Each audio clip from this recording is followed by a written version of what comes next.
L'étude d'aujourd'hui a pour titre le message du premier ange. Que représentent les anges dans la Bible? Dans Apocalypse chapitre 2 et Apocalypse chapitre 3, on retrouve les phrases suivantes. Écrit à l'ange de l'église d'Éphèse, écrit à l'ange de l'église de Smyrne, écrit à l'ange de l'église de Pergame, écrit à l'ange de l'église de Thyatire, écrit à l'ange de l'église de Sardes, écrit à l'ange de l'église de Philadelphie, écrit à l'ange de l'église de Laodicée.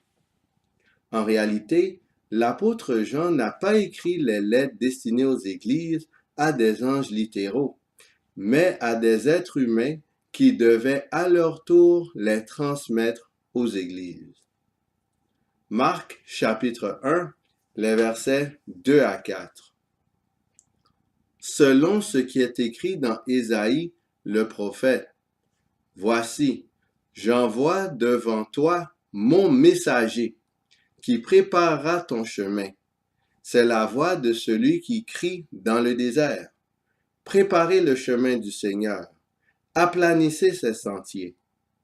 Jean parut, baptisant dans le désert et prêchant le baptême de repentance pour la rémission des péchés. Le mot ange provient du terme grec agélos, qui signifie messager envoyé. Le même mot grec est employé pour décrire Jean-Baptiste, qui est un être humain. Les anges dans la Bible représentent des messagers, des envoyés porteurs de messages. Ils peuvent être des humains. Quel récit biblique contient 3 messagers de Dieu? Genèse chapitre 18, les versets 1 et 2. L'Éternel lui apparut parmi les chênes de Mamré, comme il était assis à l'entrée de sa tente, pendant la chaleur du jour. Il leva les yeux et regarda. Et voici, 3 hommes étaient debout près de lui. Quand il les vit, il courut au-devant d'eux, depuis l'entrée de sa tente, et se prosterna en terre. Avant la destruction de Sodome et Gomorrhe, il y avait aussi 3 messagers qui avaient un message divin à apporter. On peut faire un parallèle entre ce récit et le message des 3 anges. Genèse chapitre 18, les versets 20 à 22. Et l'Éternel dit, le cri contre Sodome et Gomorrhe s'est accru, et leur péché est énorme. C'est pourquoi je vais descendre, et je verrai s'ils ont agi entièrement selon le bruit venu jusqu'à moi. Et si cela n'est pas, je le saurai. Les hommes s'éloignèrent et allèrent vers Sodome. Mais Abraham se tint encore en présence de l'Éternel. Avant de détruire Sodome et Gomorrhe, Dieu avait fait une investigation de ces villes afin de porter un jugement contre elles. Les messagers divins donnaient ainsi l'avertissement final avant la destruction complète de Sodome et Gomorrhe. De même, les péchés de notre planète sont énormes. Dieu est en ce moment en train d'investiguer la vie de tous les humains qui ont déjà habité sur la Terre et qui habitent en ce moment même sur notre planète. Cette investigation a pour but de pouvoir exercer un jugement irrévocable sur chaque personne. Par miséricorde, Dieu envoie des messagers qui ont comme mandat d'avertir la planète de la destruction qui surviendra bientôt. Le message des 3 anges constitue l'avertissement final de Dieu avant la destruction de la terre. Nous allons voir aujourd'hui le message du premier ange. Apocalypse chapitre 14, les versets 6 et 7. je vis un autre ange qui volait par le milieu du ciel, ayant un évangile éternel pour l'annoncer aux habitants de la terre, à toute nation, à toute tribu, à toute langue et à tout peuple. Il disait d'une voix forte, craignez Dieu et donnez-lui gloire, car l'heure de son jugement est venue, et adorez celui qui a fait le ciel et la terre et la mer et les sources d'eau. Quelle est l'heure du jugement? À quelle période celui-ci a commencé? Daniel chapitre 7, les versets 9, 10 et 13. Je regardai, pendant que l'on plaçait des trônes, et l'ancien des jours s'assit. Son vêtement était blanc comme la neige, et les cheveux de sa tête étaient comme de la laine pure. Son trône était comme des flammes de feu, et les roues comme un feu ardent. Un fleuve de feu coulait et sortait de devant lui. 1000 milliers le servaient, et 10 000 millions se tenaient en sa présence. Les juges s'assirent, et les livres furent ouverts. Je regardai pendant mes visions nocturnes, et voici, sur les nuées des cieux, arriva quelqu'un de semblable à un fils de l'homme. Il s'avança vers l'ancien des jours, et on le fit approcher de lui. Le jugement en question est celui qui a débuté en automne 1844, représenté par l'expiation du sanctuaire. En 1844, notre souverain sacrificateur Jésus-Christ s'est rendu dans le lieu très saint avec son propre sang. Jésus avait pénétré le lieu très saint pour aller vers son Père qui est sur le trône. Un Américain, appelé William Miller, avait un intérêt accru aux livres de Daniel et Apocalypse. Il avait découvert que les symboles prophétiques étaient intelligibles. Il avait fini par avoir, à travers une étude approfondie de la parole de Dieu, une connaissance profonde de la prophétie des 2300 soirs et matins. En 1831, William Miller a commencé à proclamer ce message dans plusieurs localités des États-Unis. En 1833, Miller a reçu une licence de prédicateur dans l'Église baptiste. Il avait poursuivi ses travaux avec leur autorisation explicite. Ces exposés avaient créé un grand réveil, spécialement dans le territoire de la Nouvelle-Angleterre et des États du centre. Cela étant dit, ce message ne se limitait pas aux États-Unis. D'autres messagers faisaient ce même travail partout dans le monde. En 1821, en Angleterre, Joseph Wolf avait commencé à prêcher le message des 2300 soirs et matins. Les années suivantes, il est allé en Afrique, spécifiquement en Égypte et en Abyssinie, ainsi qu'en Asie, où il a parcouru la Palestine, la Syrie, la Perse, la Boukharie et les Indes. Voici une citation provenant de Wikipédia.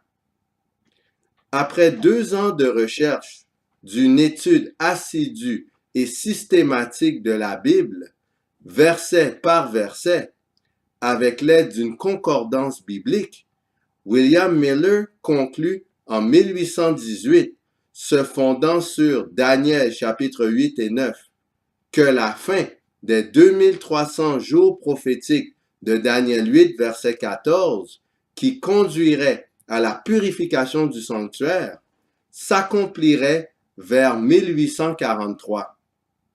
Pensant que le sanctuaire désignait l'Église chrétienne, il considéra que la terre serait purifiée lors du retour de Christ. Au départ, Miller fut très réticent à faire part de sa conviction. Croyant être seul au monde à aboutir à cette conclusion, il poursuivit ses recherches en privé sans rien dire à personne pendant plusieurs années.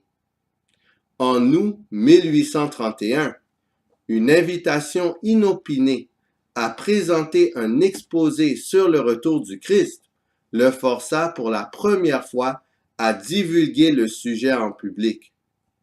À partir de 1838, des pasteurs protestants acceptèrent le message de William Miller sur le retour du Christ. Le mouvement millérite fut interconfessionnel. William Miller n'envisagea jamais de se séparer de sa congrégation baptiste ni de former une église distincte.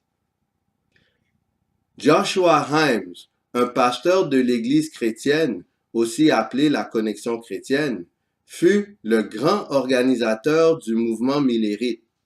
Sous son impulsion, le message se répandit dans les villes et les journaux.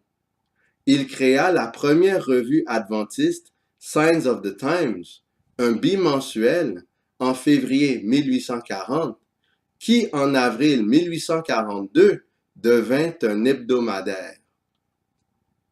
Voici une citation provenant de dialogue.adventiste.org. Joseph Wolfe.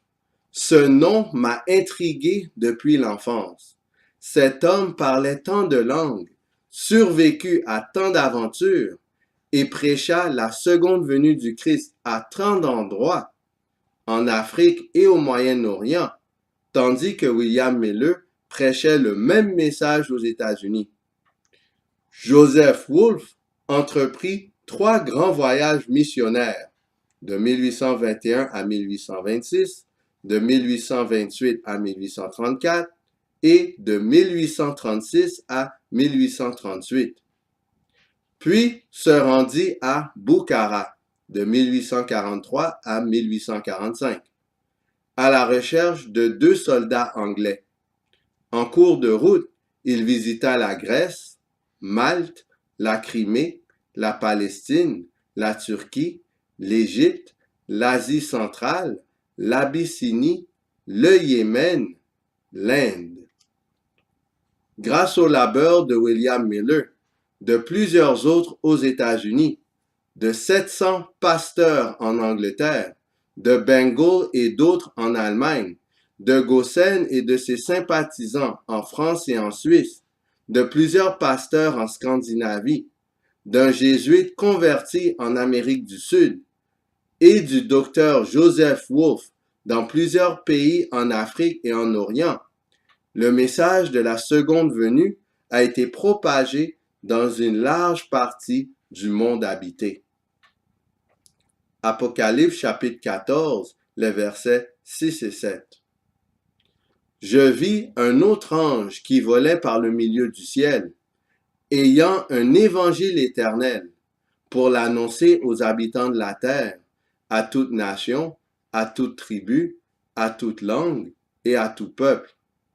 Il disait d'une voix forte, « Craignez Dieu et donnez-lui gloire, car l'heure de son jugement est venue, et adorez celui qui a fait le ciel et la terre et la mer et les sources d'eau. » L'adoration de Dieu est en contraste avec l'adoration de la bête et de son image. Dans la crise qui va venir bientôt, les habitants de la terre seront appelés à faire leur choix entre l'adoration du vrai Dieu et celui des faux dieux. Pourquoi l'emphase est-il mis dans ce passage sur la capacité que Dieu possède de créer? En quoi cet attribut est-il si important? Ésaïe, chapitre 45, les versets 17 et 18. C'est par l'Éternel qu'Israël obtient le salut, un salut éternel. Vous ne serez ni honteux ni confus, jusque dans l'éternité. Car ainsi parle l'Éternel, le Créateur des cieux, le seul Dieu qui a formé la terre, qui l'a faite et qui l'a affermie, qui l'a créée pour qu'elle ne fût pas déserte, qui l'a formée pour qu'elle fût habitée. Je suis l'Éternel, et il n'y en a point d'autre. La capacité de créer est un des éléments distinctifs du vrai Dieu, en contraste avec les idoles. On n'obtient le salut éternel que par le Dieu créateur de l'univers. Pour cette raison, l'ordre est donné d'adorer le vrai Dieu créateur. Quel signe nous rappelle que Dieu est le seul créateur de l'univers? Ézéchiel chapitre 20, les versets 12 et 20. Je leur donnai aussi mes sabbats comme un signe entre moi et eux, pour qu'ils connussent que je suis l'Éternel qui les sanctifie. Sanctifiez mes sabbats, et qu'ils soient entre moi et vous un signe auquel on connaisse que je suis l'Éternel, votre Dieu. Le sabbat est le signe qui permet de connaître qui est l'Éternel, notre Dieu. De ce fait, il permet de distinguer le vrai Dieu des idoles. Pour cette raison, c'est une partie primordiale de l'Évangile éternel qui doit être proclamée au monde entier. La vérité sur le sabbat avait refait surface lors du mouvement millérite. Voici une citation provenant de Wikipédia. Durant le réveil millérite, les baptistes du 7e jour agitèrent la question du jour biblique de repos et d'adoration. En 1844, la baptiste du 7e jour, Rachel Oakes, gagna à cette doctrine Frederick Wheeler et peut-être Thomas Preble, deux prédicateurs millérites, respectivement méthodistes et baptistes. Après le désappointement, Preble écrivit un article dans les colonnes du Hope of Israel du 28 février 1845 sur le sabbat, à savoir samedi, le 7e jour de la semaine, observé par les Juifs et les chrétiens du christianisme primitif. Exode chapitre 20, les versets 8 à 11. Souviens-toi du jour du repos pour le sanctifier. Tu travailleras 6 jours et tu feras tout ton ouvrage. Mais le 7e jour est le jour du repos de l'Éternel ton Dieu. Tu ne feras aucun ouvrage, ni toi, ni ton fils, ni ta fille, ni ton serviteur, ni ta servante, ni ton bétail, ni l'étranger qui est dans tes portes. Car en 6 jours, l'Éternel a fait les cieux, la terre et la mer, et tout ce qui est contenu. Et il s'est reposé le 7e jour. C'est pourquoi l'Éternel a béni le jour du repos et l'a sanctifié. Parmi les commandements de Dieu, c'est uniquement celui relié au sabbat qui identifie Dieu comme étant le créateur de l'univers. Tous sont tenus d'observer le sabbat de l'Éternel. Ésaïe, chapitre 66, les versets 22 et 23. Car, comme les nouveaux cieux et la nouvelle terre que je vais créer subsisteront devant moi, dit l'Éternel, ainsi subsisteront votre postérité et votre nom. À chaque nouvelle lune et à chaque sabbat, toute chair viendra se prosterner devant moi, dit l'Éternel. Le sabbat est une institution éternelle. Il fut d'abord observé par Dieu lui-même avant le péché. Tout l'univers continuera d'observer le sabbat dans les nouveaux cieux et la nouvelle terre. Ainsi, le dernier avertissement donné à l'humanité contient le rappel d'observer le jour que Dieu a prescrit, car l'heure de son jugement est venue. Sur ce, qui allons-nous choisir? Est-ce qu'on choisit d'écouter le message du premier ange ou est-ce qu'on choisit de devenir comme Sodome et Gomorrhe, voués au châtiment éternel. Que le Seigneur nous pousse à choisir le camp de l'agneau et de le suivre partout où il va, et d'observer son saint sabbat, son saint jour qu'il a institué depuis les temps anciens. Que le Seigneur nous garde.